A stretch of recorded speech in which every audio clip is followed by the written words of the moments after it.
Hello mga guys, mga dul, mga angkol. Ito na po, bago ito nating trabaho ngayong araw. Mag-repair tayo ng horn ng Toyota Waygo. So mga dul, nasira po yung dito, yung spiral horn dito sa loob. So ang gagawin natin mga dul, tanggalin natin dito.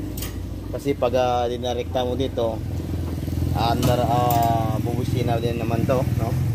So ito na po yun dito sa lalim. Tingnan natin mga dol, para makita natin yung anong gagawin, para malaman natin kung sira ba yung horn natin or yung spinal horn. Ito lang gawin mga dol. So dito mga dol, makikita natin yung sa horn po, no, na wire. Ito po yung white. Ito yung itong white. Ayan, makikita natin. Medyo hindi makita masyado dali. Sandali lang. Okay, tanggalin muna natin mga dol. Okay. So subukan natin muna bago tanggalin. Yan. Okay, yan na po. Ito po yung sa horn. Ito po yung sa airbag nya, no. So makikita nyo dito sa lalim, sa spiral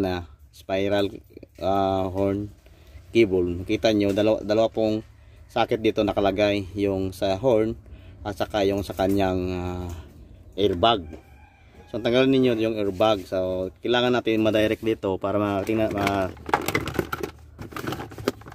malaman kung totoo bang ang airbag dito sa may spiral ang sira. So ito na po, nakukuha na ko ng ground.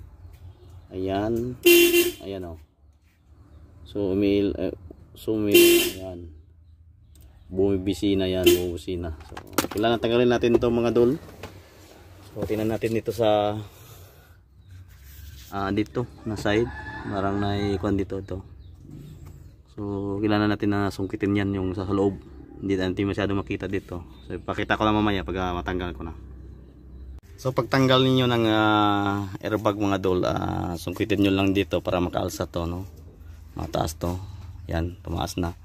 So hatakin nyo na yun, ligwatin lang, ligwatin mo lang dito mga dol. Okay na yan, yan, oh. Kaya yan.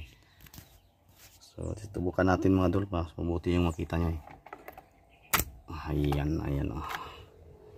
Wala lang, tutulak mo lang sa palabas. Ayan, ito na po. Okay.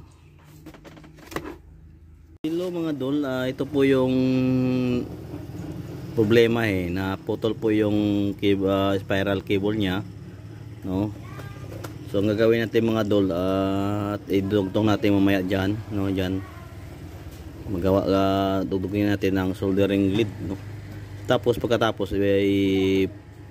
yan, piluin mo mga dol, yun, tupiin ng isa, tapos ganun lang yan, no. Nakikita natin dyan mamaya mga dol. Ayan. So pagkatupi, ayan na ang posisyon niya sa mga dol. Pagkatapos nyo maisuldan dito, ibalik natin dito sa kanyang lalagyan. Tapos ibalik na natin mga dol. Yan lang po, di ba? Very easy na to mga dol. Kuan lang to. Practical lang to, no? So palo may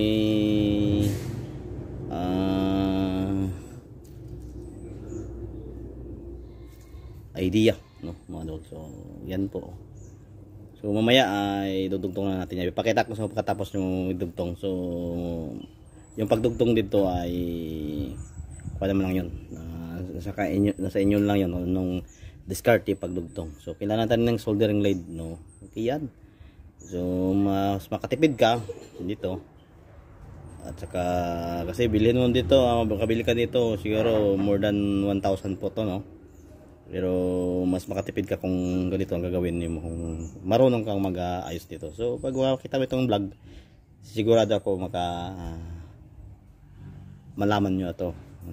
Ito po yung nakakakuan dito, ito po yung kabuuan, no. Sa Hilux po to, no. Ito po yung ginagawa natin sa Toyota Waygo, yun, no? 2010 model. Ayan, Toyota Waygo yan mga dol, no.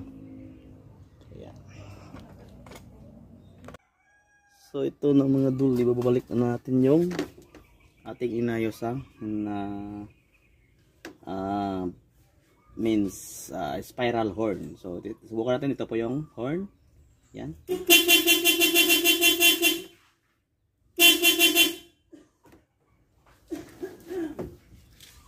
So mga dol, subukan natin mga dol.